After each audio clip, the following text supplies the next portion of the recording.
In this video, we're going to be talking about how to fix your Teams notification problem. So let's get straight into the video. The first thing you want to do is simply go ahead and check your Teams settings and make sure that your notifications are enabled in Teams app settings. If that is not the case, you might need to also check your Windows notification settings. Allow Teams to send notification in Windows settings as well.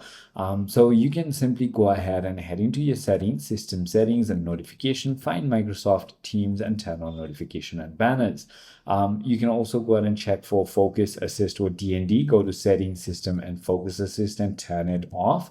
Also go ahead and check channel and chat settings. So click on a channel and channel notification and select all activity in chat. Click on turn on notification. Once you've done that, also go ahead and check mobile notification settings. Go to your phone settings and apps and then Microsoft Teams and enable your notifications. If that doesn't work, simply try restarting your Team app or clear cache. Update your Teams app, restart your device, or if nothing works, simply head to support.microsoft.com. I hope this video clarifies everything for you. If you have further more queries, feel free to comment down below and I'll see you on the next